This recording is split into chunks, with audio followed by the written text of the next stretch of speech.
As you know, we have finished discussing Cunda Sutta.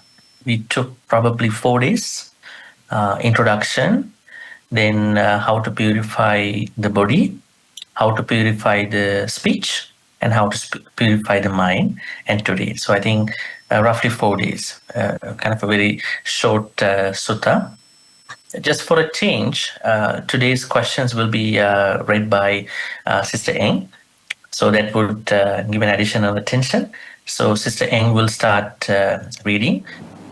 Is there a difference between ambition versus desire? How do we discern between having a true ambition or desire versus FOMO, FOMO? Ambition, desire versus FOMO. I think fear of missing out. First of all, we have to understand whether Buddhism identifies desire and ambition. Is there a healthy desire in Buddhism? Now we know the English word desire has many connotations in terms of philosophy. But when we look at the similar idea in Buddhism, especially early Buddhist texts, we can see that there is a akusala type of desire as well as kusala type of desire.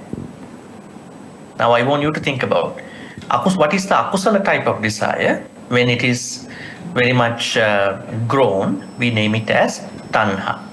Tanha means craving, is the akusala type of desire. We know that leads to a lot of issues in our life. There are many tanhas. Tanha, craving with regard to what we see, what we hear, what we smell, what we taste, what we touch, what we think.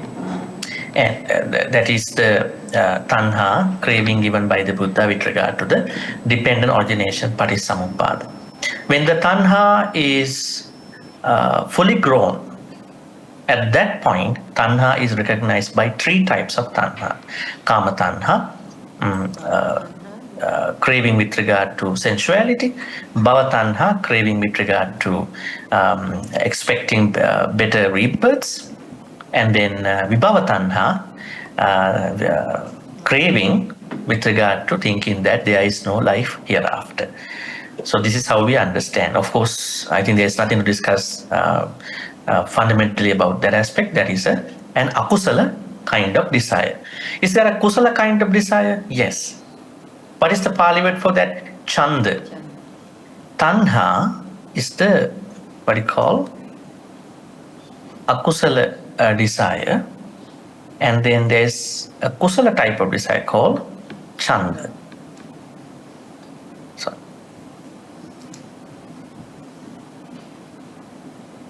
chanda is a wholesome, it's a wholesome desire. Now, say for instance, you want to come to the sutta study. It is a desire too. You want to mark the calendar, and you want to get ready, and so there are a lot of things. Let's say you want to go and eat from a restaurant. Is it a tanha or is it a chanda? May I know? It can be done in both ways, right? Let's say I'm not going to any other restaurant. That's XYZ restaurant is my only place. If I cannot go there, I'm going to be pissed off, and I'm going to be grumpy and complain to everybody. So that kind of going to restaurant is a tanha. But if that I'm thinking, no, I like to eat that kind of food, that's it, I go and eat. Because taking care of our life needs a kusala kind of desire. So it's a chanda. Then what do you call the desire to attain nibbana? Do you have a desire to attain nibbana? You do. You have a desire to become a better person? Chanda. You have a desire to raise a family in a in helping out this country place. You have a desire to practice precepts, meditation, chanting. You have a desire to be responsible. That means it is a healthy kusala kind of desire. So that means desire can be categorized into two parts. One is akusala kind of desire, which we can say tanha, whereas the other side is called chanda, which is called kusala kind of desire. Now, going back to the question that was asked here, is there a difference between ambition versus desire? Yes, but it's a very slight difference. Say, for instance, now desire is twofold, and we have a kusala type of desire, we have an akusala type of desire. What is ambition? Ambition means you want to commit to that particular thing. You can be ambitious with regard to tanha too, right? You can be ambitious with regard to the kusala too, chanda too. Say, for instance, I'm always going after sensual things. My ambition is to explore all the sensual things. I'm always taken away by sensuality. So I want to explore each sensual thing. So at that point, my ambition is going around unhealthy akusala type of desire. So desire and ambition, they are two things, because ambition means a kind of commitment to explore something. And what if that someone is ambitious to commit to the kusala practice? I know that learning Dhamma is not a one-day journey. I need to learn, relearn, sometimes unlearn. And I want to learn from many, but the right people, right? And I want to learn by analyzing, synthesizing. So this is, initially it was a desire, chanda, but later on it will become an ambition. But that ambition has to be something based on a kusala activity, which means a chanda. So I would say the difference between desire and ambition is that desire is just a thought that has a passion with regard to kusala or akusala, and ambition means that exploration, the committed exploration with regard to that particular kusala or akusala activity. So definitely there is a difference. Now, as Monday Sutta study students, are you supposed to be ambitious? Yes, you are. You are supposed to be ambitious in a kusala way for your practice. Check your practice, reflect your practice, maintain your practice, deepen, sustain your practice. Not that you come for 4-5 sutta discussion and you are not able to be catching up. You have to commit. You have to keep up with all these things as much as possible. Everybody has their emergencies, but trying level best to keep up, right? So that is an ambition which happens from kusala perspective. So then there is a difference between desire and ambition. And the next part of the question is, how do we discern between having a true ambition, desire versus fear of missing out? Okay, let us think about fear of missing out. Fear. Now think about someone is thinking that I ruminate a lot. I ponder over something a lot. It has come to the level of a fear. Is fear a good thing?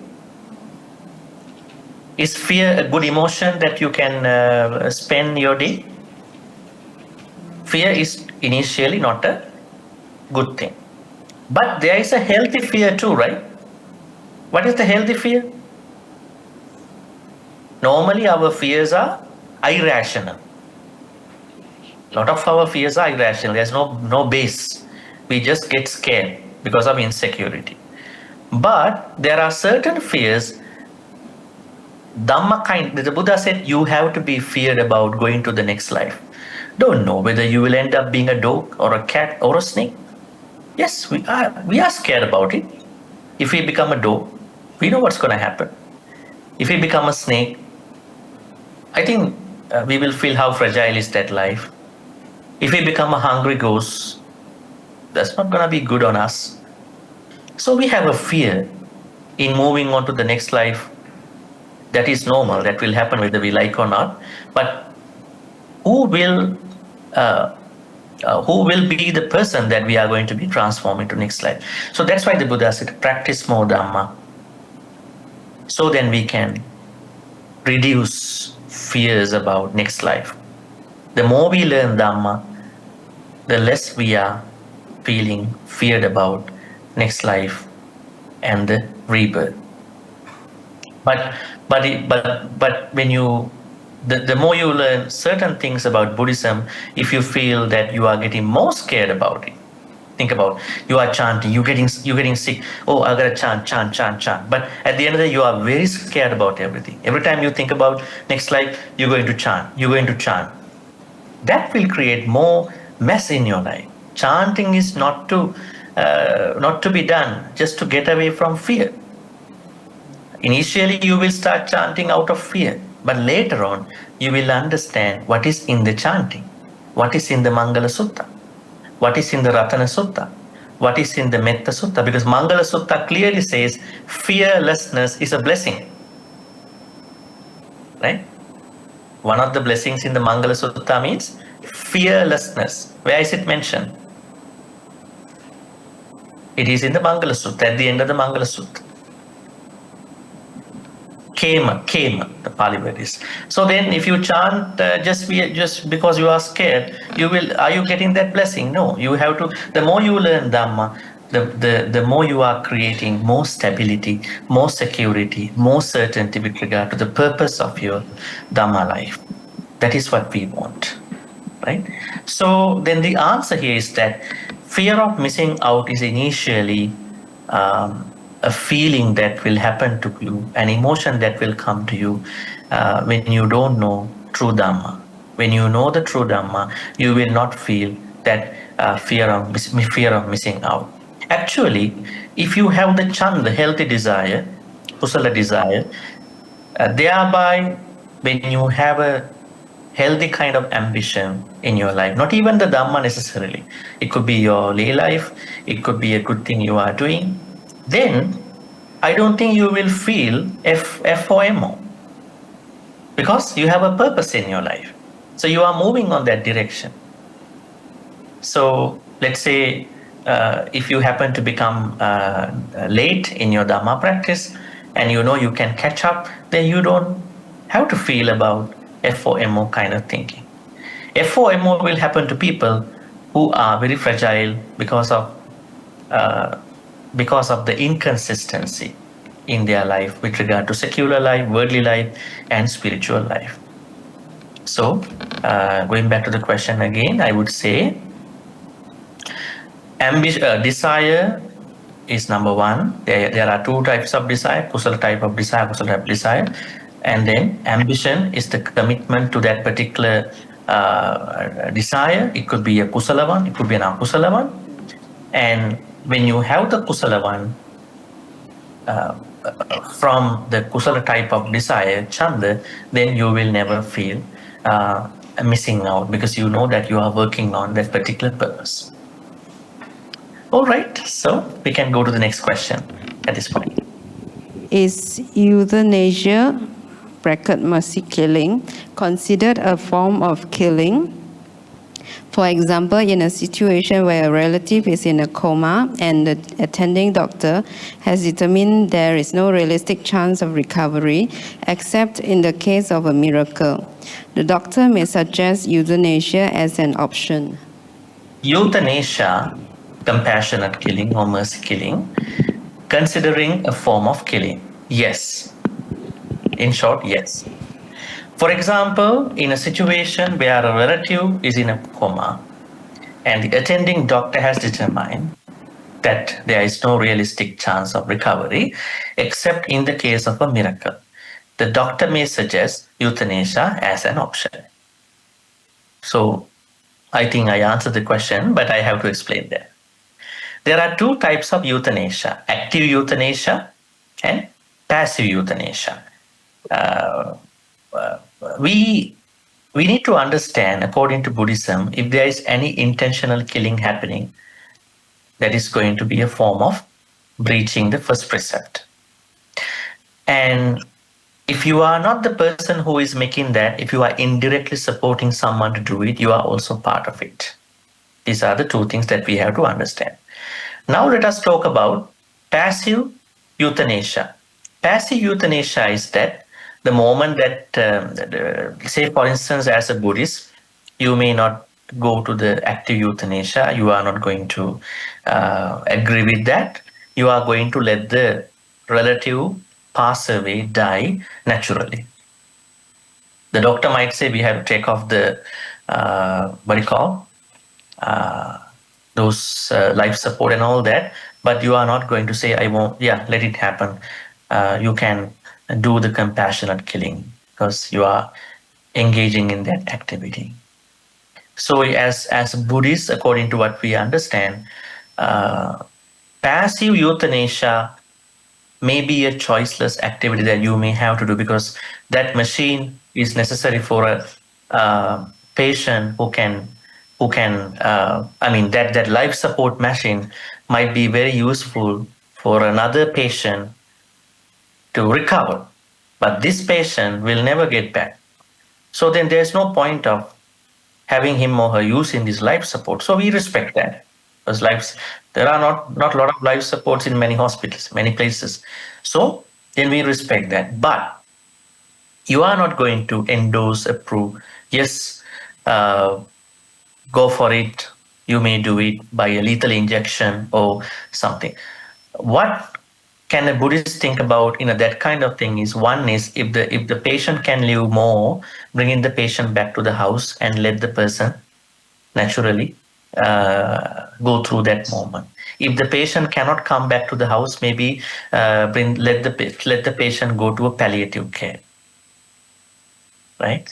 So that will be our perspective, not that okay, we have lots of work, we are all busy, do it because there's no purpose of having this person living anymore. That is not our perspective. So euthanasia has active, passive. I don't call it passive as well, but if you look at passive, what will happen, because when the life support is disconnected in a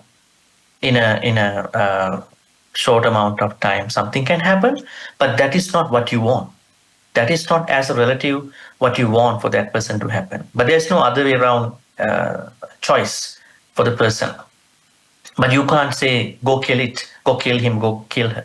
You are not taking that side. But to be on the safe side, uh, you are going to prevent doing two akusala things. One is you are going to tell the doctor to kill in that way. Second akusala is that you are causing, you are asking someone to kill, because Panatipata Veramani has two perspectives. One is killing and indirectly asking someone to kill someone.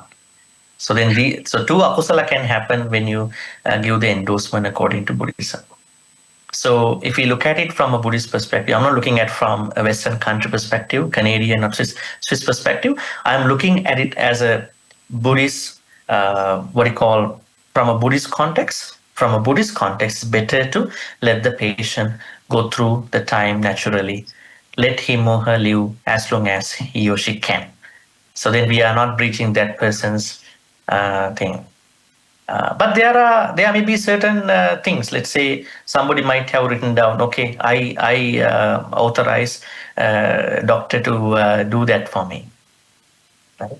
But the thing is that from a Buddhist point of view, that kind of an idea, although that might be available to a patient in a country, but that kind of uh, consenting or authorizing, saying that you want someone to kill you, whether you have pain or not, killing is embedded in that thinking. So you are asking here in your question, is euthanasia, mercy killing, considering a form? Yes, it is.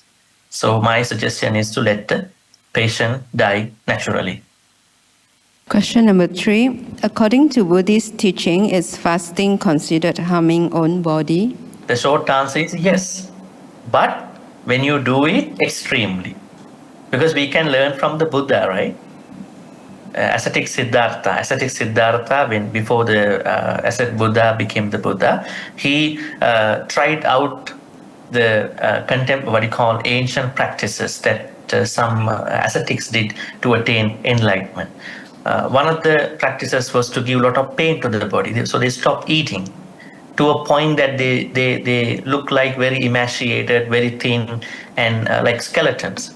And then the Asasa Siddhartha understood that this will not cause me any enlightenment because I'm giving pain to my body.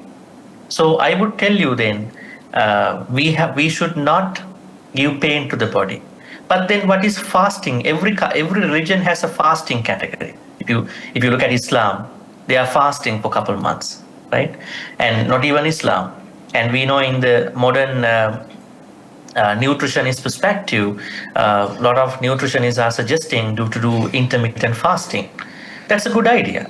It doesn't mean that we are fasting until we become very emaciated, right? That kind of fasting is good because we eat a lot in today's days. How many meals we are having? I think we are eating more food than the meals, snacks. So it's better to fast, in a necessary moderate way, but not to the extent that we will give a lot of pain to the body. I mean, I'm telling you, pain means when some people fast, they will get gastric pain, gastritis, or some other problems in the abdomen or stomach. So at that point, I think they have to individually understand, although fasting is good, I have to understand how long I can go with this fasting without harming my body. If I harm my body, if I get a gastric pain, it will follow many, many years. If I create some other issues, maybe if I'm on a medication, if I don't eat properly, my medications don't work. If I have a problem, say for instance, if you are taking diabetic medications, high blood pressure medications, or heart medications, you need to eat something, right? So then it depends on the context. I would say fasting. I think the best thing is not to eat a lot. Now the hypothetical situation is people are eating a lot and now fasting is better. I suggest, why you eat a lot? Eat in moderation. You don't have to fast, right? You eat less. Why eat a lot and fast? We will look at the problem. The problem is we are eating a lot. That's why we have to fast. Other than that, fasting is not creating any good thing. So, fasting as a precept in the 8th precept, as you can see, is okay for that day. You take the precept in the morning, and it is a good thing for that day. Why? On a particular day, on a full moon day, or in a retreat, you are taking 8 precepts, one of which is not taking meals after midday. Does it help you to be mindful? May I know?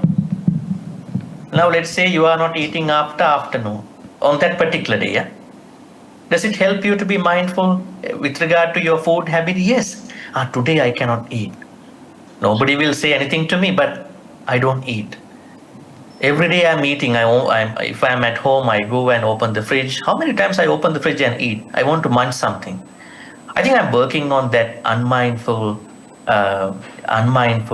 activity. Today I'm trying to do something to help me understand my snack habits, diet habits, my meal habits. I think that's a good thing. That's why you take it as a precept on a particular day. But if you start fasting every day for 7 days, I don't think it's a good idea. That is not what Buddhism expects. Buddhism expects, in a better way, as a practice, is that you eat less. You don't have to fast. Eat in moderation. Bhojane mattanyata. That is a good practice. But on certain days, you can practice Vikala Bhojana Veramani, just to give you a certain reminder that I need to take it as a precept too sometimes. Otherwise, fasting continuously for many days is not a good idea, because Asajik Siddhartha told us this is not a good idea. I didn't get to any enlightenment. I have not been eating for 6 years. What did I get? Then he says, when I touch my tummy, I almost touch my back. So I think it's a waste of time. Perhaps if Buddha could say something, I could have enlightened way before the 6 years if I had not followed the 5 bhikkhus, 5 ascetics, this practice. So fasting can be done within the moderation of food. Otherwise, the mere fasting is not a good idea. I work with a famous doctor. I found out that he is involved in illegal organ transplants, record sourcing from poor people in poor countries to channel to rich people. He was also involved in providing vaccine certificates for those who wanted to escape the COVID vaccine. He justifies his acts as still helping people. I work in his clinic as an independent practitioner. I am not involved in his illegal business, but I am now aware of them. Should I stay or leave? Well, there are a lot of complications with regard to this particular doctor. Let's say the first thing that this doctor is doing, illegal organ transplant. You are saying that this doctor is sourcing from poor people in poor countries to channel to rich people, perhaps kidneys and all these organs. Second is involving in issuing COVID vaccines, right? Vaccine certificates. Does it mean that those people are not the real people who got the vaccines, right? The doctor is issuing, bogus fake vaccine certificates, right? Am I right? Okay, second problem is that. Third problem is he justifies, rationalizes, his acts are still helping people. I work in his clinic as an independent practitioner. I'm not involved in his illegal business, but I am now aware of them. Should I stay? Now the problem is, now you got to know what he is doing. This is the problem now, more than what he is doing. Now you got to know what he is doing in his clinic. So you can't stay there anymore because you know it. How can you become a part of that issue? You know what is going on. If you don't know, that was a different thing. Now, say for instance, commercializing, commodifying human organs, especially from poor countries. Say for instance, there have a lot of reports that happen that those human organs from countries like India, Thailand, and selling to United States and all that long time ago. And then this involves what you call exploiting human health. This is one issue. I mean, on the doctor's side. Second, you are issuing certificates for those who have not really received the true vaccines. What are you doing? You are going to create a very big issue. You are going to jeopardize health situation. These people are carrying these certificates. I don't know how he's doing because they have to be cross-checked with medical records. But anyway, as you say, he's doing that. So I think now you are asking, should I stay or leave? I would say if you can leave, you better leave. If you can. If you cannot, then what to do?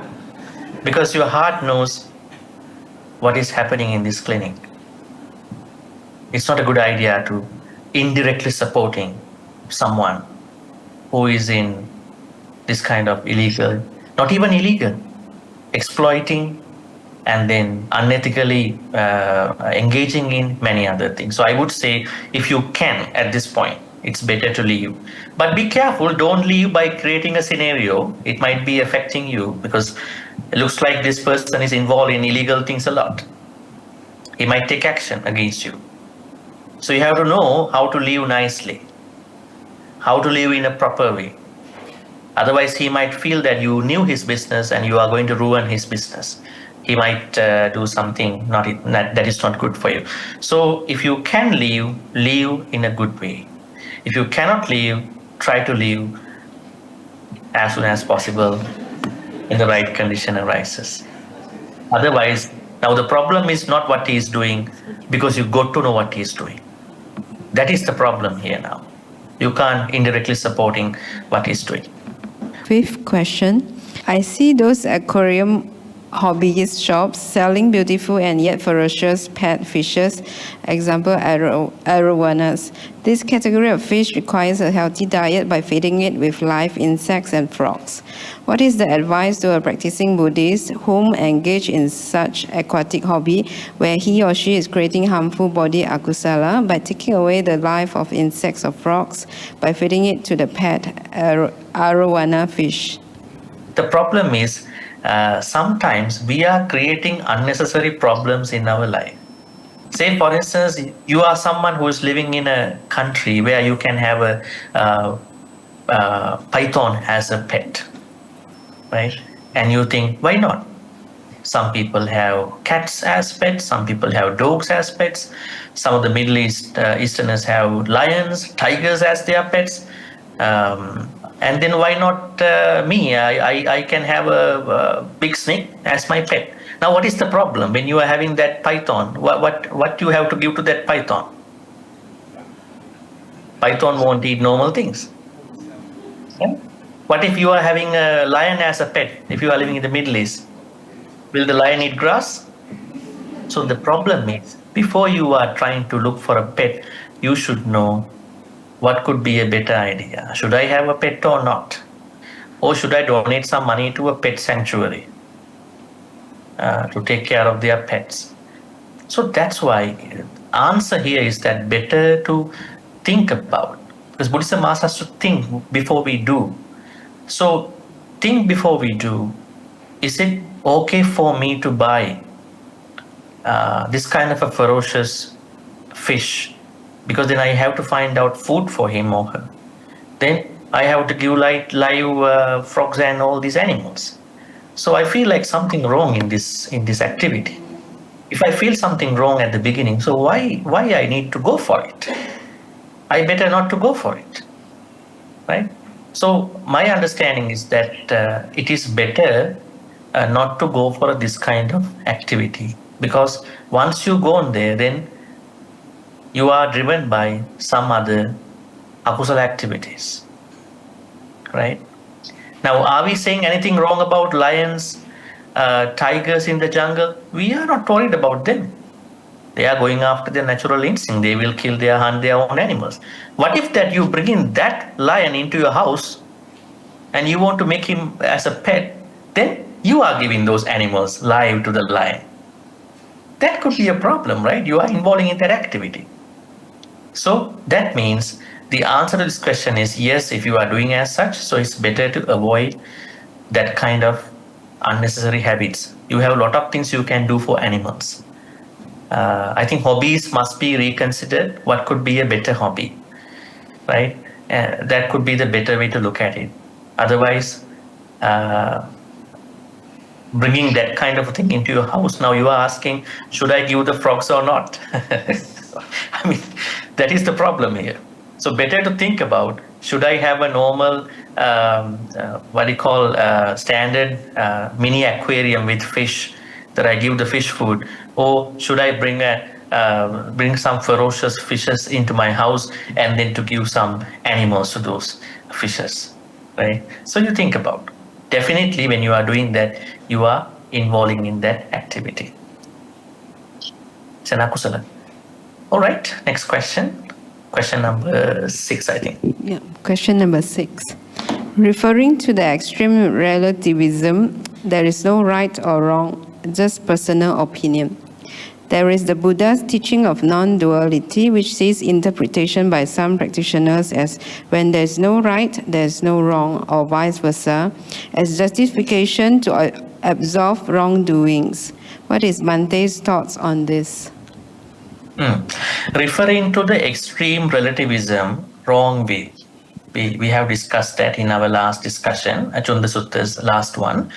And you are saying there is no right or wrong, just personal opinion. Actually, the moment you are coming to this idea, there is no right and wrong, you are going to be a part of something called moral relativism. It's a philosophical concept. That means you think that morality or immorality, good and bad, are relative to a certain situation. If you come to that idea, you are losing sammaditthi. Okay, so this idea that there is no right and wrong comes from a more idea called moral relativism. It's a philosophical idea, which means good and bad are contextualized all the time. Actually, good and bad are not always contextualized. Killing is killing.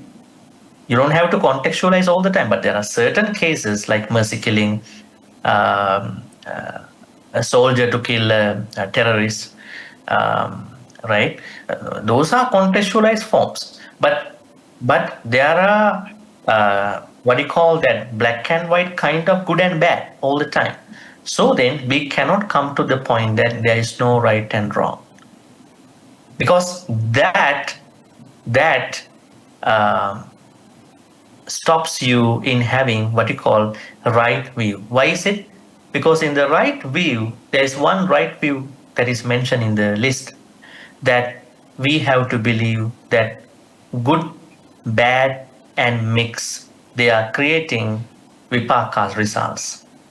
So then if you say that there is no right and wrong, the very moment you are thinking as such, you are losing right view, you are coming to michaditi, wrong view. Now we will see the question again. So that is a wrong idea then. There is the Buddha's teaching of non-duality, which sees interpretations by some practitioners as when there is no right, there is no wrong, or vice versa. Actually, Buddha's idea with regard to non-duality is not right and wrong. It's not about right and wrong. It is going beyond. It is going beyond certain life perspectives. That means Buddha said self-mortification, atta-kilamatthana yoga, and kama-sukallitthana yoga, overindulgence. It is not about right and wrong. The non-duality in Buddhism means that you don't have to fall into both extremes in life, giving pain to the body, giving too much happiness to the body. So we have to go beyond these two. That is the non-duality which the Buddha taught. Not that right also not necessary, wrong is not necessary. So how are you going to create your moral compass? Are you going to make it in your own way, customizing way? I do what is sensible, good to me. I don't do what is not sensible to me. Someone might say, I go hunting. That is okay for me. Someone else might say, hunting is not good for me. So is morality as such in Buddhism? No. There are certain contexts where you have to make your own judgment. But the Buddha has clearly mentioned what is moral, what is immoral, what is kusala, what is akusala. So I think if you don't try to understand that part, it is easy for you to come to the moral relativism kind of idea. That means good and bad are contextualized. They are situation based, and there is no good and bad.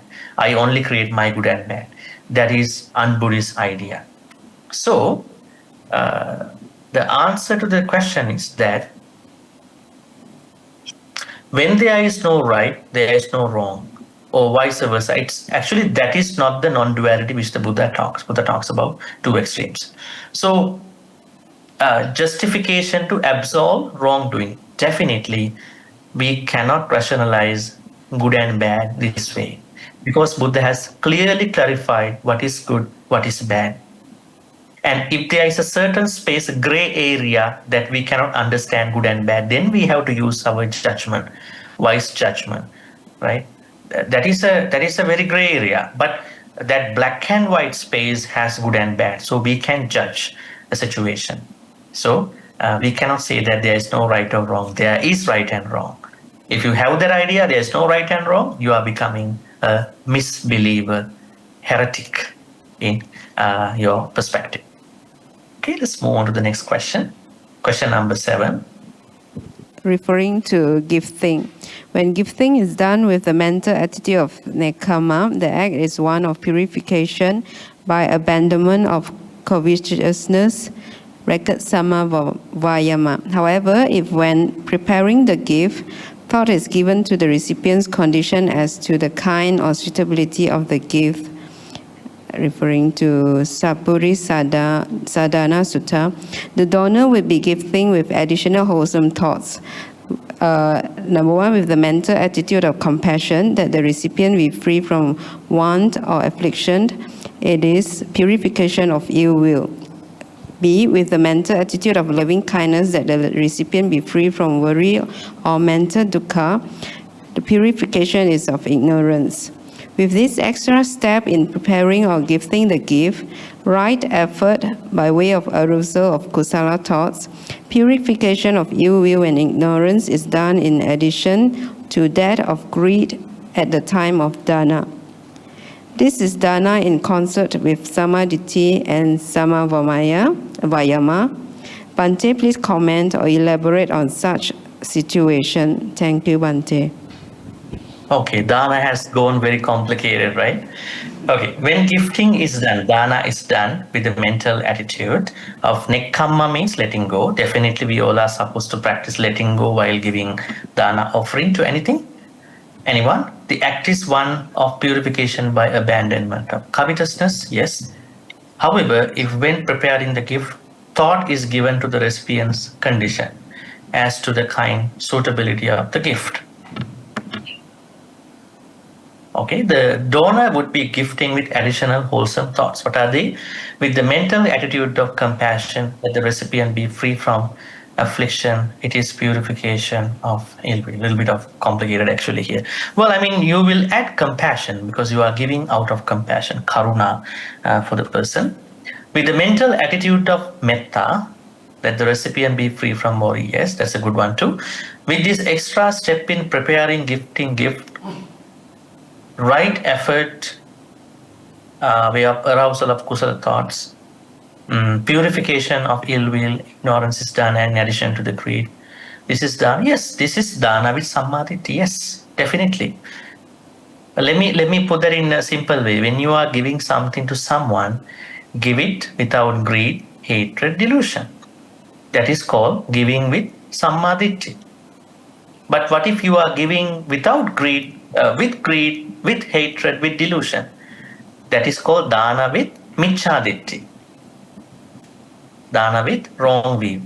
What if you are giving anything to anybody, to a monk, a nun, a layperson, friend? It is called giving with samadhi. So when you are giving with samadhi, you have compassion, you have metta, karuna, mudita. The whole package is there. Yeah, so that's how I think you are correct the way how you are, but you have gone too far in different ways, aspects. The simple answer is when you give with right way. Less loba, less dosa, less moha. Okay, next question, please. Question number 8. Dear Bhante, what are the differences between ignorance, delusion, and wrong view? Ignorance. The Pali word for ignorance is avijja. Avijja, avijja. Delusion means moha, moha. When I don't understand that I have ignorance called avijja, and then moha, delusion, then I have the wrong way. When I don't understand that, or I can say when I don't practice Dhamma in the long run in my sansaric life, I don't have right view, so I am into more ignorance and delusion. Still, there is something unclear. Ignorance and delusion, they are very similar to seem. Actually, ignorance is the sansaric. It's a sansaric thing. That means we are ignorant. We have avijja because we are in the sansara. Then what is moha, delusion? Moha is the nature of ignorance in one life. Now, in this life, in this human life, if you think that you have ignorance, we call it, you have it as moha. But the underlying moha is avijja. Not knowing about avijja and moha is micchaditti in one life, and in the long run, it is also called as micchaditti, wrong way. Okay, next question, please. Question number 9. Is it considered having impure mind to wish that someone who committed a crime to be imprisoned as the punishment for him? there are two situations. Okay, let's say you are wishing a criminal suffering, mere suffering. You have done a very heinous activity, very bad crime. So I wish you all the suffering. That is akusala. That is akusala. Why it is akusala? In the Metta Sutta, Buddha has clearly told us that no one should wish anyone suffering. How did he say that? May I know from you, because you are chanting Metta Sutta every day, right? How did the Buddha say that in Metta Sutta? This is the problem. You chant without knowing the meaning. So how are you getting blessed? Huh? Not how. When are you getting blessed? Tell me. When? Not how now. How is clear. When are you getting blessed? When you don't know the meaning of the chanting. Now I said, the Buddha said in the Metta Sutta that you cannot wish anybody suffering. How did he say? Naparu paranni kumbeta nati manyeta katta chinang kanchi. Still not, it's not there. Vyarosana patiga sanya, out of anger and then ill will. Then patiga sanya. Nanya manyasa dukkha micheya. That's the point. Now, anyang dukkhang icheya. May no one hate another person. May no one wish someone else suffering out of rage, anger, hatred, and ill will. So if I know this thing, I think this question would have not come, right? It clearly says that you can't wish anybody suffering, even a criminal. But let me tell you something. When you know there is someone who has not experienced life, think about a child who is involved in a juvenile crime, underage, or maybe someone who is not exposed to law and that situation, and then now done a very bad activity, crime. At that point, you can simply think, okay, you will go to the prison. I understand. You will be on a probation. You will repent what you have done. But I don't mix up. I don't wish suffering for you. At least you will learn, and you will come back a rehabilitated citizen of the country. Be a rehabilitated citizen. That I approve the rehabilitation, but don't expect, okay, go to the jail. May you suffer a lot. Then you will know how bad, how heinous was the activity you engage. That's a bad thing. But you can simply think, okay, you will go to the jail as a result of the law, criminal law, and you will be rehabilitated because you have to learn it. You have to learn what you did, and you will come back as a better person. That's okay. But other than that, if you wish suffering to anybody, no matter what, it will create akusala. How does it feel to have a purified mind? Very easy. Does it mean that you don't have a purified mind now? Because we all purify everything. We purify water, we purify what you call air purifier, water purifier. Then why not the mind? Then what to do with the mind?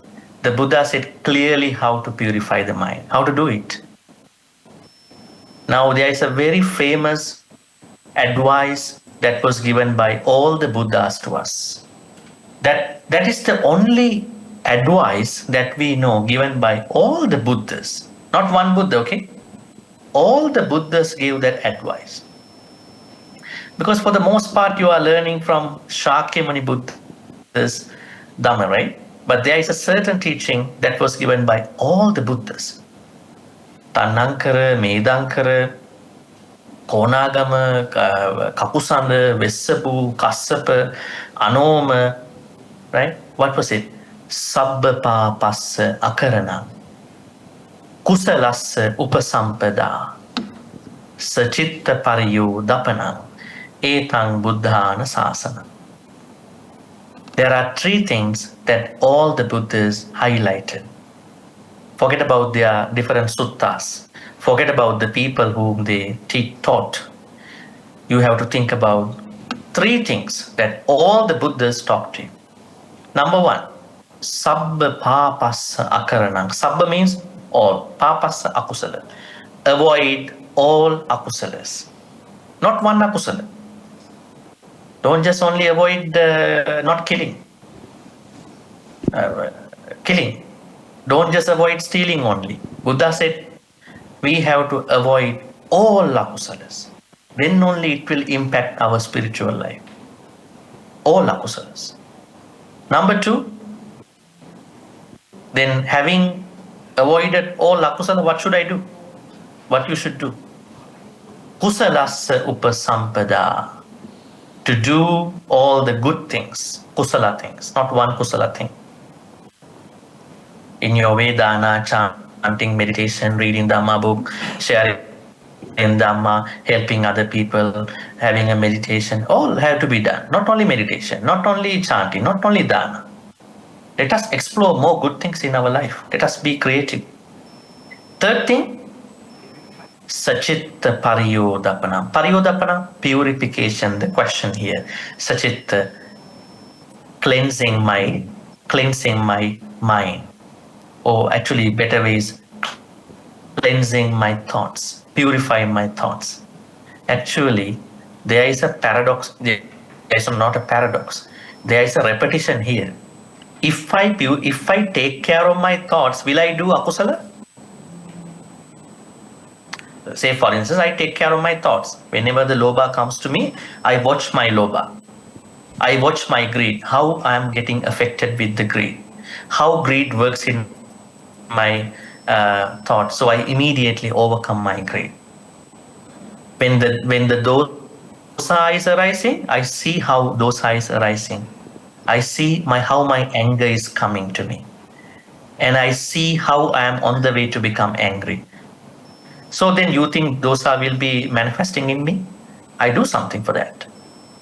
When the moha is arising, when I don't know, when I'm confused about my life, when I'm confused about what is happening to other people, then when I know that I'm confused, I have no particular wisdom, then I know what is happening to me. That means when I take care of my thoughts and do what is necessary, I don't have to worry about not doing wrong thing, doing good thing, because they are complementary.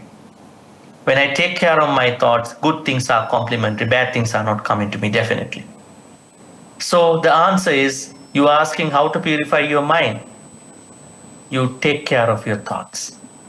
You monitor your thoughts. You watch your thoughts. Then you are purified in your thoughts. Nothing to do. There's no other way that you will. If you think that you meditate for 2 days, 3 days, 5 days, and you think you are purified on the 7th day, 8th day, you come back to normal. Meditation is just a reminder for us. It's a reminder.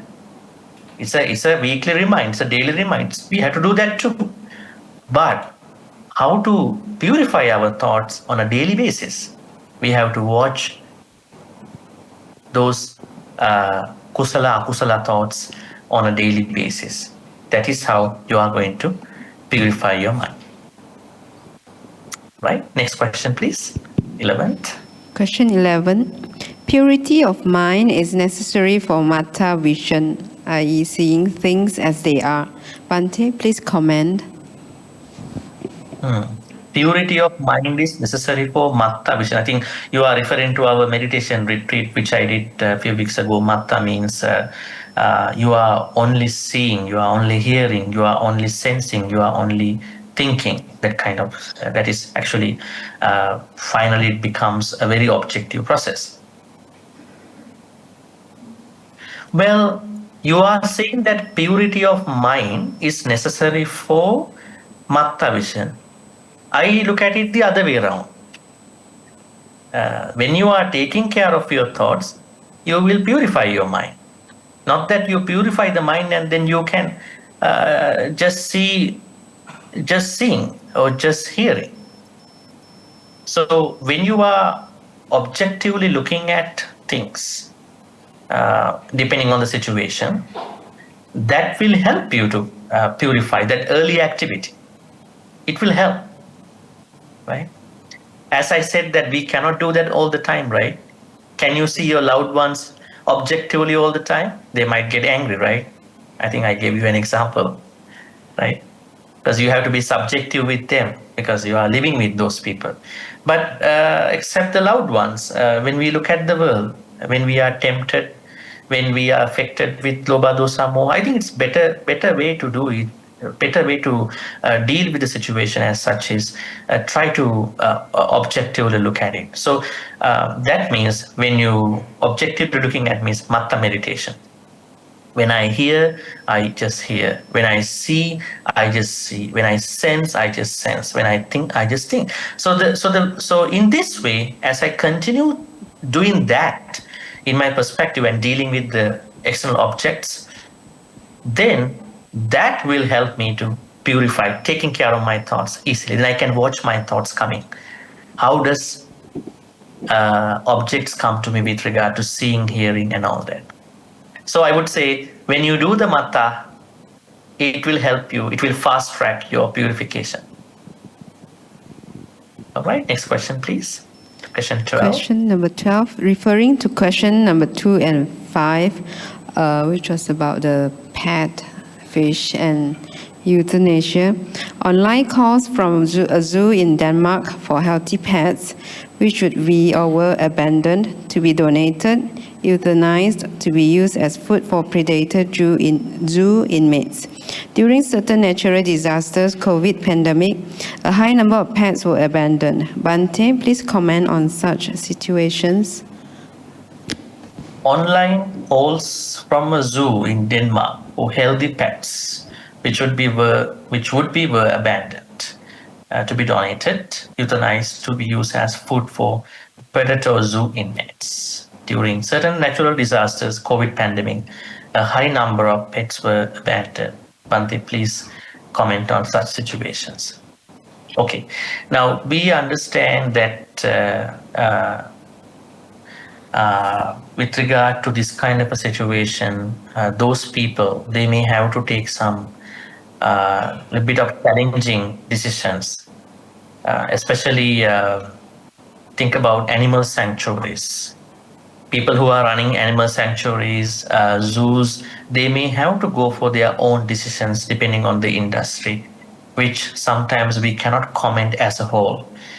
Because if you are asking me as a Buddhist, how do I process what they are doing is one thing, but you are asking me to comment on what they are doing. So what they are doing is something that they are supposed to do within the industry. Right? Now, say for instance, lab experimentation, right? If you ask me to comment on lab experimentation versus that you are the lab scientist in the lab, and then how you process that thing, or you asking me to comment on what is happening in the lab, is two different questions. So I would say this is a situation that certain people in the industry, those decision makers have to make. As a Buddhist, they are on the surface level not very good for us to understand. I mean, not good for us to decide as such.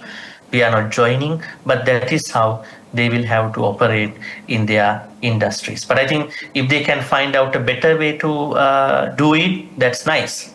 But sometimes they have no other way to do it, because even some people, it's like in Sri Lanka, in Sri Lanka, when some people have more kitten, more puppies, they are secretly going to the temple by putting all those kitten in a box. They're leaving in the Bodhi tree. And the next morning, the chief monk is coming out and seeing lots of kitten near the Bodhi tree. But they are not going to throw them. So all the kitten going to eat the food brought by the devotees. And in couple years, temple has 7, 8 dogs, 10, 15 cats. So what can the temples do? Can the temple bring all those kittens to another place? That's why certain situations are really challenging. Perhaps in Sri Lanka, there is not a very educated idea that when you have additional kitten, you may approach an animal sanctuary. They don't know that very much. Some people know, some people don't know. So the problem is there are certain people who are going through some challenging situations, so they will have to take some decisions as such, be that a temple, be that a sanctuary, animal sanctuary. That is what is happening. So my understanding is, because you are asking me to comment on what they are doing, not you are part of it. If you are part of it, I can answer it in a different way.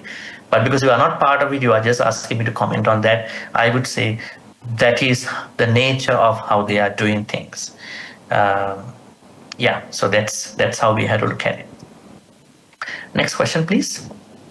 What would Bhante's advice be to a young woman or child who was sexually assaulted or raped and struggling to get her life back together? Are there any suttas or teachings regarding this area that can be a guide to such victims? Well, this is a very sad situation, as we understand. You did not allow it to happen. If you are that woman, you did not expect it to happen, but because of the power imbalance, it happened for whatever the reason. But now what you have to do, you have to get going. You have to move on in your life. So you have a couple challenges here. One challenge is Buddhist concept of forgiving the person.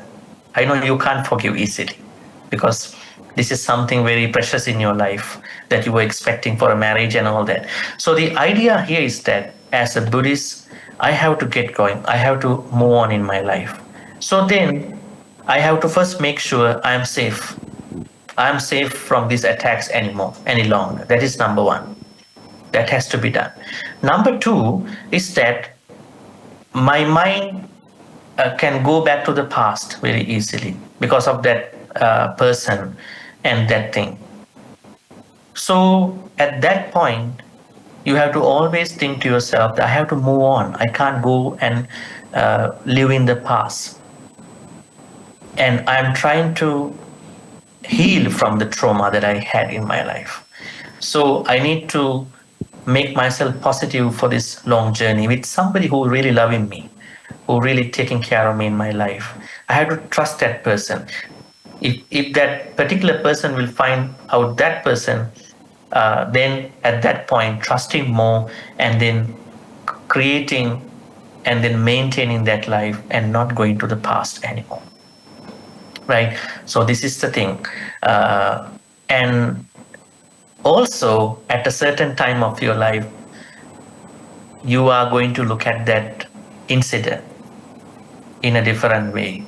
You don't want to look back, but if that comes to you, perhaps we are not trying to justify it from karma. We are just trying to see it happened, what to do. That was not my intention, right? So because I have to move on, I don't take it as a problem anymore, and I'm happily growing with somebody in my life, and that happiness should not be stolen by my past. So with that positivity, I have to get going. So that kind of attitude is what we want. Yeah. There is no sutta for that. I don't think there's a sutta for that specifically for that kind of a person. But the whole overall Buddhism is the answer. That particular person was victim. Other people can be victimized in different other ways, right? The victimization can happen in different ways because of vulnerability. Another thing is that you can support young women, educating young women. You can start a new movement. You can educate those things. Especially, I don't want young women go through my problem that I went through. I want to educate. I want to air it out. I want to speak up. So at least I'm happy a new person is not going to go through this pain anymore. So you are making a change in this society with what happened to you. I think that will help you to overcome what you went through gradually. Yes, next question, please. Does offerings of meat, not wild animals, to monks causes impurities? One even commented that most of those veggies that produces aroma must not be offered. Monks can eat, but the impurities will be the effect on the dana giver. This is about offering meat, fish and meat. Huh? So, well, here is the idea here. There is no rule for lay people not to offer fish and meat to the Sangha members. But if you ask the grocery butcher, tomorrow I'm giving dana, so kill 4 roosters because I want chicken, that much chicken to bring to the temple. Yes, you are creating akusala. But you are going to buy the meat that were not killed for the Sangha members from the grocery shop, right? That is how we look at it. But if you are very concerned, if you cannot get it over, if you have so many doubts you cannot overcome, the safest way is bring vegetarian dishes to the temple. If you are so much trouble about it, then bring a dish of vegetarian dishes to the temple. But if you have more wisdom, you know that you have not asked any meat shop to kill animals. You just buy those things and give to the Sangha member. Remember, one day Vishaka, in the story, Vishaka found out in the temple there was a young monk who was very sick, and then she went to the shop, and then she brought some meat, and she's a Sotapanna lady, not a normal lady, and she offered meat. So there's no something called you cannot bring, but you cannot ask someone to kill animals to make dana for that. Finally, it all comes down to your intention. So if you are very troubled about this thing, you can bring a vegetarian dish. That is the option. But if not, if you have some wisdom, no, I haven't killed, I haven't asked anyone to kill, I just go to the grocery shop, I buy and I cook it. So that has no problem too. Okay, next question, please. In day 85 blog post, there are 2 statements that we should think based on modern context. Can Bhante explain more on these 2 statements? First, can a fixed list of protected categories capture the complexity of consent, autonomy, and ethical sexuality today? Second, does ethics evolve when protection shifts from external guardians to the autonomy and dignity of the individual? Well, you are referring to the Kame Sumechachara precept. Actually, in our discussion, we talk about that in ancient time, during the Buddha time, there were protected women. But nowadays, we don't have that category. It's all about consent, autonomy, and ethical part. Yes, you are right. So then we have to get going in that way. And also, does ethics evolve? Yes, ethics do evolve when protection shifts from external guardians to the autonomy and dignity of the individual. Yes, they also evolve at the same time. So, but you have to decide that if you are a married person and how to get going in that life. So this could be a different scenario. So definitely ethics evolve, and what is finally at stake is autonomy, consent, and ethical engagement. Yeah, next question, please.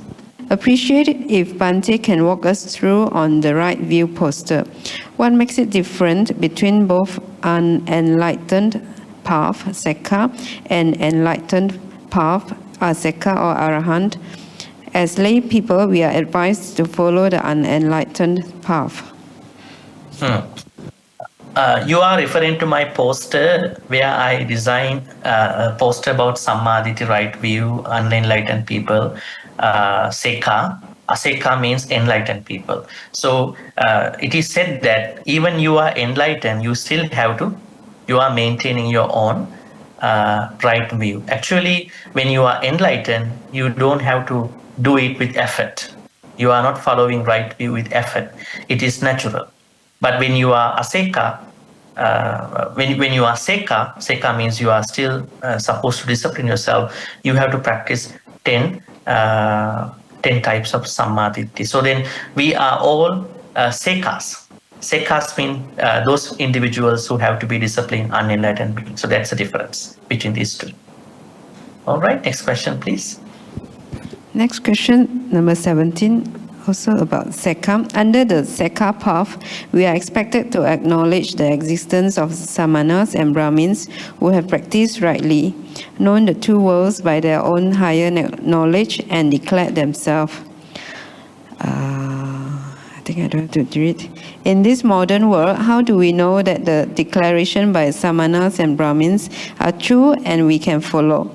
Considering the event that stirred up Buddhist community in past recent weeks in China and Thailand, some Buddhist faith may or may not be shaken. Okay, very interesting question. In every community, there are certain individuals who might be behaving differently, even among the police, lawyers, doctors, academia, professors, lecturers, even anybody, whatever the field that you are involved. But that is not the problem. Problem is that you have identified Sangha members as only the Sangha members who are wearing the robe. Actually, when you are supposed to follow Sangha members, supposed to respect Sangha members, you have to look at Sangha members that were given under the Supatipanno statement. In the Supatipanno statement, Sangha members are primarily those individuals who are Sotapannas, Sakadagamins, Anagamin, Arhan. So I don't think you have to be shaken. You will never be shaken. They will never do anything to shake you. So believe those Sangha members. They are your main primary context with regard to Sangha members. Don't pick up your local Bhante in the temple right away. They are representatives. They are representatives. Don't just pick up those monks in China and Thailand. They are representatives. They may go through challenges and their own problems. The primary place with regard to your Sangha members, your interpretation is the Sangha members, I believe, primarily they are those Sangha members who are on the way to become Sotapannas. Those are already Sotapannas. Those are who already Sotapannas, wanting to become Sakadagamis, and those Sakadagamis. And those Sakadagamis who want to be Anagamis, and those already Anagamis. Those Anagamis who want to become Arahant, and those of them who are already Arahant. This 8 categorization, 4 sets and 8 people, they are my primary Sangha members. So they will never shake my faith, my trust about Buddha Dhamma Sangha. So have that. If you don't know that, if you take the Sangha members in your local temple, yes, you will be shaken. Very immediately you will be shaken. Anytime you will be shaken. You will be shaken every time you go to social media. That is the problem. So try to refer to your Sangha members from that Supatipanno context. So you'll be safe. Next question, please.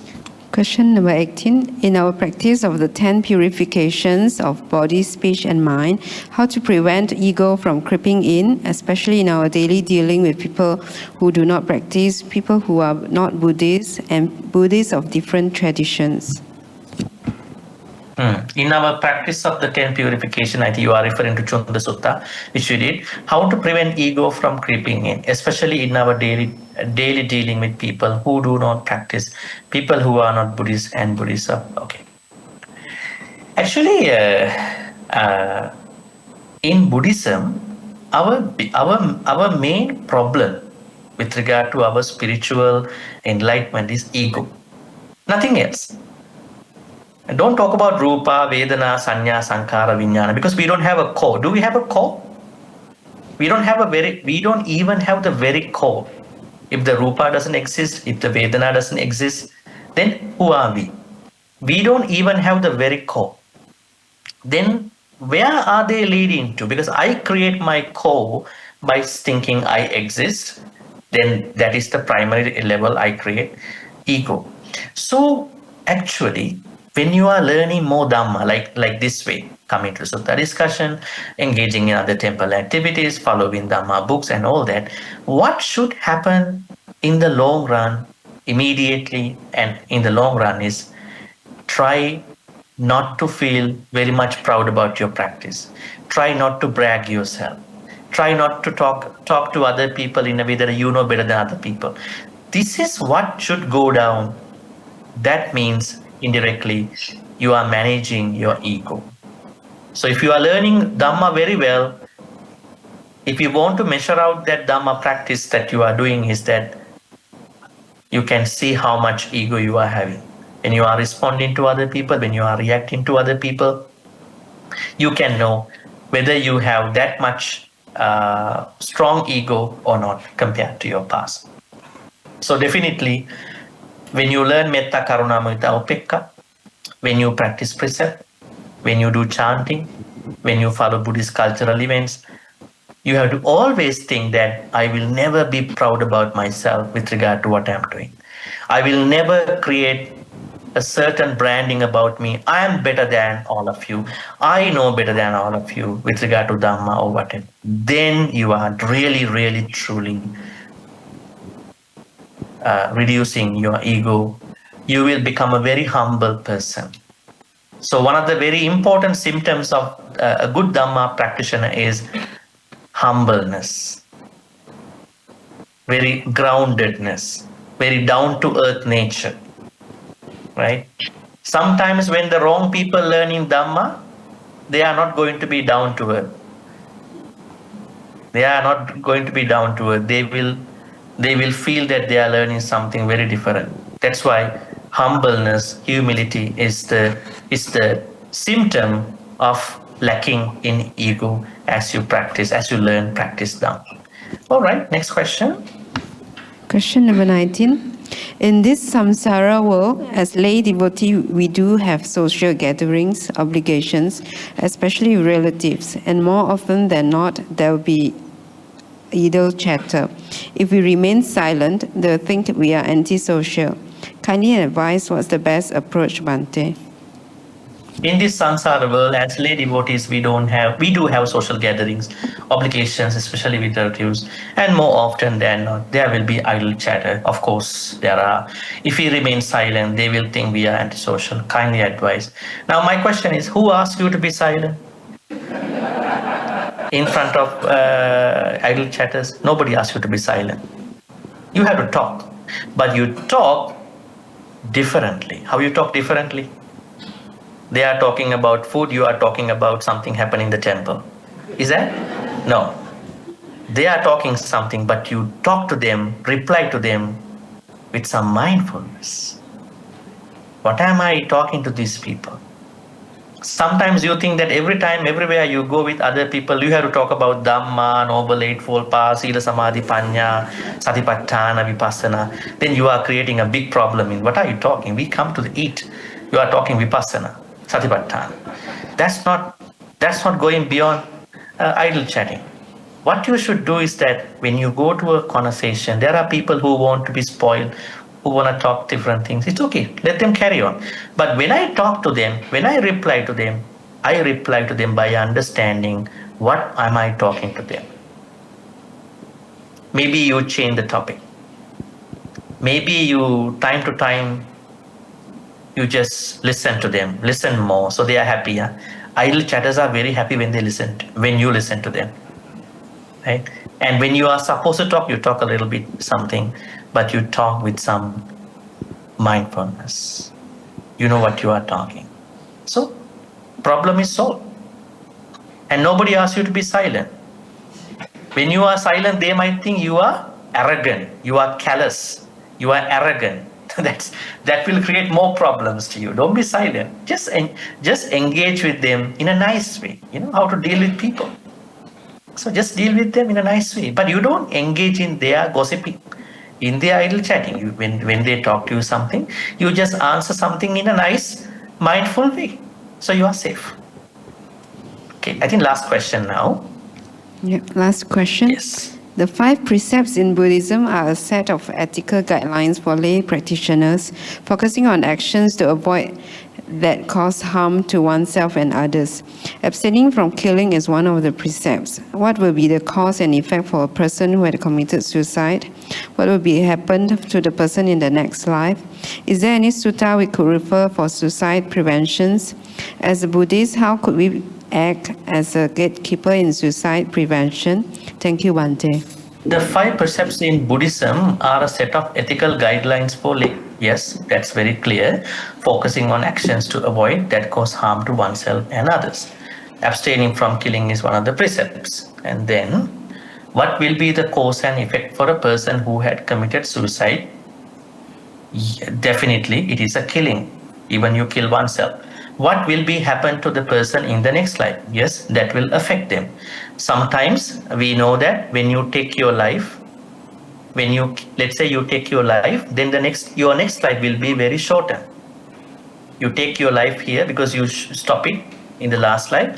Next life you will not live long. You may die at a premature age. In 20s 30s you will die. So that is a problem. Nobody who would like to die early as such. And then, is there any sutta we could refer for suicide prevention? As a Buddhist, how could we act as a gatekeeper in suicide prevention? Okay, so if you look at Mahanama Sutta, if you look at Cunda Sutta, the sutta that we did, definitely they are talking not to kill. When you know not to kill, it also includes in an implied sense that you can kill yourself. Killing means killing of anybody, killing yourself, killing other people. Not even that, indirectly asking someone to kill someone. They all have to be stopped. They all have to be avoided. So, Sutta is Chunda Sutta itself. All right, if anybody has, maybe we can take one question from the floor. If you have, please come up to the mic and ask the question. If you have any question. Good evening, Bhante. I'm not a Buddhist, but I have this question lingering in me. Since you've gone through a lot of things, I want to ask you firstly about a few things. What happens to a person's ego? How does a person develop mental illness and dementia? What happens to their ego? And how responsible would they be? And what will happen in their next life? And how do you prevent this? If let's say you are affected by somebody who has it, how do you prevent it from happening to you? And is it because they abandon mindfulness, or is it some other medical reason? Can you explain? Thanks. Dementia is a situation that will happen to someone when the neurochemicals are going through an inflammation. So you could say it's a degeneration of neurochemicals in a way. I think this is not always due to a bad karma. This can, because the Buddha has divided dukkha into three types, right? What are the three types of dukkhas Buddha talks about? Number one, dukkha dukkhata, direct pain. Viparinama dukkhata, pain with regard to changes. Sankhara dukkhata, embedded suffering, embedded dukkha. So I think when we carry our life, we might end up with a cancer one day. Not because that we have done a bad thing, just because our body cells are degenerating, just because our neurochemicals are going to be inflamed. So they are happening because of my body is too old. So we cannot say that it is due to a bad karma in the first place. I haven't heard anybody who is young who is having dementia in the first place. I mean, if it is happening due to the senile aging factors, definitely it is due to sankhara dukkha because of having that old age body. So that is how we look at it. Sister, we can remember, you can ask one question out of that. I can answer and then we can conclude. Yes. I think she also mentioned about how to prevent the mental. How to prevent? Okay. Well, if it is a old age related problem, sometimes you might not be able to avoid it. But nowadays there are experiments happening, especially asking people to practice mindfulness. So neurochemicals are not going to inflame faster, right? Because now, when you are not active, say for instance, I will give you a very simple example. You are a very workaholic person. You are working too much. You are so active, but suddenly you are going to be retiring. You're going to retire. Once you retire, you think that your good time is coming up now. But most people, they are getting sick very fast once they retire. Why is it? They are not as active as before. So I think this is the same idea. When you're getting old, don't think that you are old. You have to engage with certain things. Practice some mindfulness. Practice Vedananupasana. Practice some Anapanasati. So you are going to rewiring your neurochemicals. Because if you are letting them become passive, definitely dementia will arise. So some bit of mindfulness will help you. Yes. All right, that will be the end of our today's Q&A. Let me tell you something interesting. So we are going to start a new sutta from next week. Sister Eng will provide you more information, perhaps on at the end or maybe on WhatsApp. Our next sutta is Diga Janu Sutta. Diga Janu Sutta from Anguttara Nikaya, where Buddha talks about how to become a successful layperson in this life and in the next life. I think you all want to be successful according to Buddha way. So we are going to learn, unpack what the Buddha said to Digajanu, young man Digajanu, about how can a layperson become successful with regard to encouragement, money, friends, and there are a lot of things to discuss. So we'll be starting that sutta. Next week, we're going to have an introduction about the sutta, and then we will go on as such. Okay? So at this point, let us think about all the good karmas we've been making. Not even today. Now it's been 4 days. No, 5 days, right? 5 days with today. May all the good karmas we've been creating through this sutta discussion with regard to Cunda Sutta be transferred to departed ones who passed away in the name of all of us. May all the good karmas be transferred to them. May they be well and happy, and may they attain the supreme bliss of Nibbana. Sadhu, sadhu, sadhu.